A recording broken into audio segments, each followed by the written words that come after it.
I think the girls with their nails done now. Right, welcome to another video, and as you can see by the title, we've got a 104 kill game with a mass 44 on Narvik Conquest. So again, another semi-automatic rifle ticked off the list, and it's been done on Narvik, which is arguably quite a very hard map to get 100 kill games on. I've had less than 10 100 kill games across the few years of playing, or even just going for these high kill games, and so it's quite lucky that we managed to do it on this game. And obviously you need to have a balanced game on Narvik, especially so that the tickets don't run down too fast. But nonetheless, we managed to do the mass 44 on Narvik, and of course, if you're going to get a 100 kill game on Narvik, the semi-automatic rifles are the guns to do it with, because they're perfect for all ranges, and obviously Narvik is quite an open map with plenty of long distance kill opportunities. As usual, if you want to see the specializations, be sure to check out the playlist, which I obviously made, where I cover all of my preferred choices for the specializations in Battlefield 5 for all the weapons. There's 4 videos there in a playlist, and you can see that on the homepage, obviously, or in the playlist section on the channel. But without further ado, I'll go straight into talking about the gun in particular, and then how I'm playing Narvik, and then one or two things of what was happening in this game in particular. But the Mass 44 in general is a good semi-automatic rifle, but it has some key flaws to go along with that. Some of the positives, obviously, straight away, which go with it, include its damage. It's got a very good damage for that medium to medium/long range, which you're going to be using it at. It's got a very clean 3x scope, as you can see there.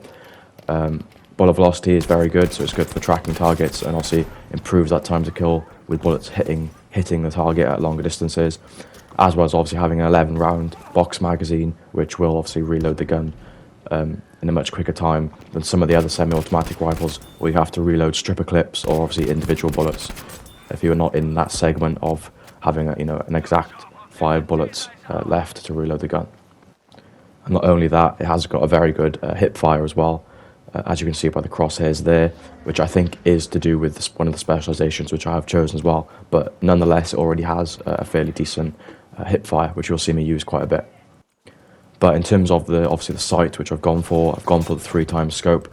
The iron sight just covers a bit too much of the enemy. It's not very clear, especially with the recoil bouncing around when obviously using the iron sight. So it just makes it hard to track targets as well with that iron sight. The reflex sight is usable, but again, it makes it much less feasible to use at a longer range, and therefore that's why I've gone for the 3x scope. It's very clear, makes it easier to track targets. Also, it's got a thin post, as you can see, so it's perfect for getting those headshots at longer range, which you will need to get because the damage does drop off quite a bit, where it does get to 4 bullets to kill, I'm pretty sure. And now this is one of the semi-automatic rifles you are going to use a lot more aggressively, simply because it has got a good high fire rate. Obviously, if you've got a good trigger finger, you can put as many bullets through it as you want, as quick as you can. So that means you're going to have a good, quick time to kill. But not only that, the accuracy of this gun does drop off quite a bit. You'll see that the sight bounces around horizontally, which is obviously not very good when you are moving and shooting with it, which makes it really hard to hit any target at long range while moving, which means you have to stand still to hit those targets at longer range, which obviously makes you a much easier target to hit and therefore kill or get a headshot on by enemy snipers or just anyone in general. You have to stand still to use this gun at longer range. So therefore you want to use this gun a bit more aggressively, whereby you don't have to worry about that accuracy drop off when moving, because you're at a close range whereby your sight is always staying on the target, no matter how fast you're firing the gun, for example. But obviously you've only got 11 bullets in the magazine, so you need to be very good with your time management of reloading, making sure you're using cover every time you're going for a reload, and not always pushing while reloading, making sure you're stopping behind cover and then moving out of cover once you've reloaded. But therefore this gun will obviously train you in that skill if you do use it, because you'll keep dying if you do push with it while reloading. But it is a gun which can be used aggressively, because you can beat most guns in the game with this gun, because of how fast you can put bullets through the gun, and obviously it's a semi-automatic rifle, so it's got very good damage as well. But yeah, that pretty much covers the gun. There's many positives, as well as obviously the negatives, being its accuracy at long range. There might be specializations which can obviously improve that, but as far as the ones I've gone for, it does make the accuracy worse at long range, but I am using it instead as an aggressive semi-automatic rifle. So in terms of moving around the map, so you can find more amount of enemies and obviously maximise your potential amount of kills, the main power position, I would say, in Narvik is going to be anywhere in between A, the bridge, and C flag. Or, if anything, it's just outside C flag, in between C and D. But if you'd seen my LS26 video where I got 132 kills on Narvik, I stuck pretty much for the whole of the game to the bridge. So it's a linear bridge. If you're on the bottom level, you're in the cover away from obviously being bombed by planes. It's all linear. You've got D flag and B flag, so there's plenty of enemies spawning there that you can kill, no matter which side of the map your spawn is and which side you're spawning on, or and attacking and defending. So the bridge is one of the biggest places you can go and stick and be protected and find a lot of kills. In this case, when I was spawned on the German side, I'm attacking towards the British spawn. A flag is obviously one of their first flags they capture.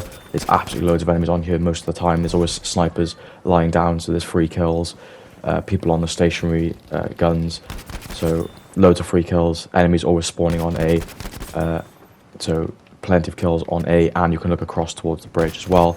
And then of course C as well is also always packed. There's loads of houses there, loads of enemies are always in those houses, and so that's where you kind of want to patrol, is in between A, the bridge, which has got obviously B and D flag, and C flag, and that's how you're going to find loads and loads and loads of kills.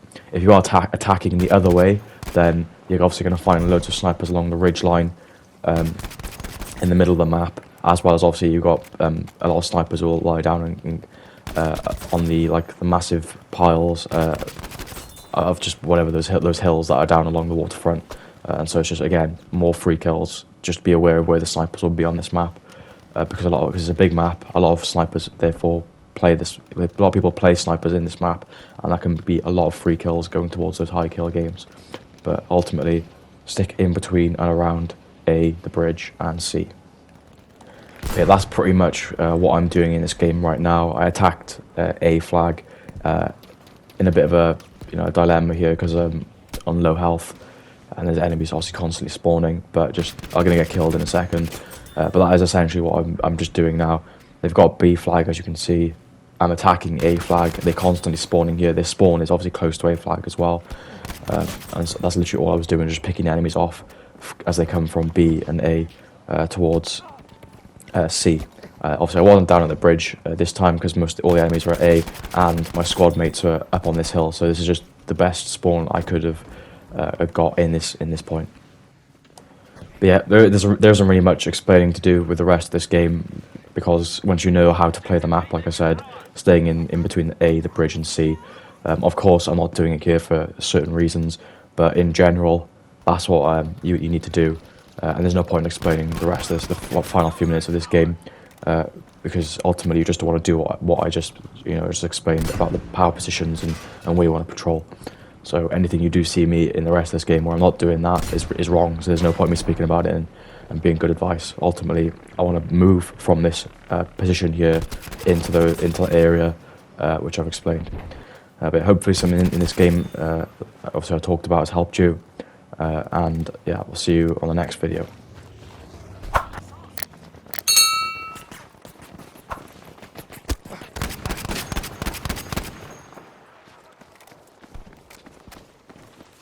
Attention! Objective Caesar has been lost!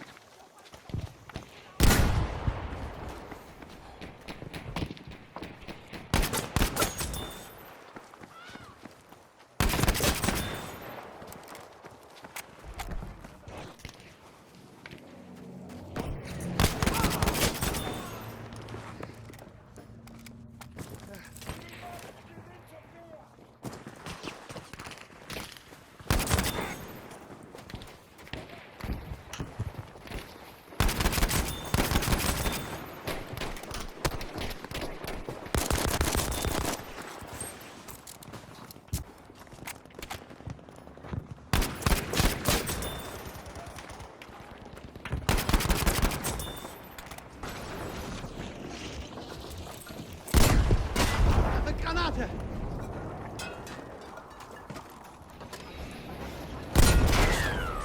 We have lost objective. Einladung platziert!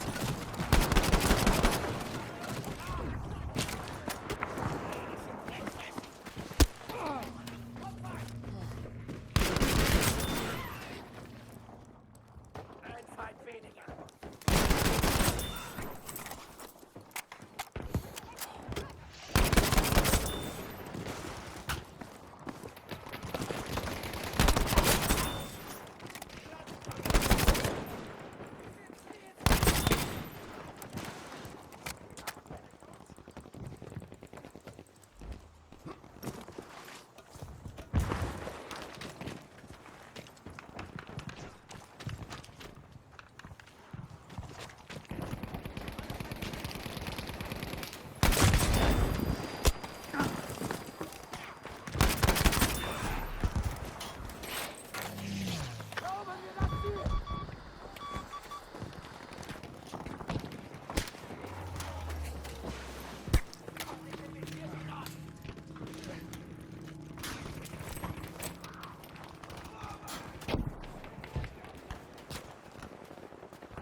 Never an average night, 2-4 hours up in the day, I gotta make it right. 18 of those, I'm in the cave, I gotta make some light, make it hype, even if we break at night. And even if things go left, we gotta make them right. Chillin' with mom, we triple up, they on the double up, triple dub. Came from the basement, we only going up, they loving us. Up in the booth, I'm getting dizzy, but they the cup is up. Toast to my people that's on the come up, and you live with us. Ain't all about the trigger bus. Looking at my watch, your spirit bomb, both hands is going up. You going coast to coast with us. See the flows is flowing, overflowing, yeah, the cup it runneth over, take the wave.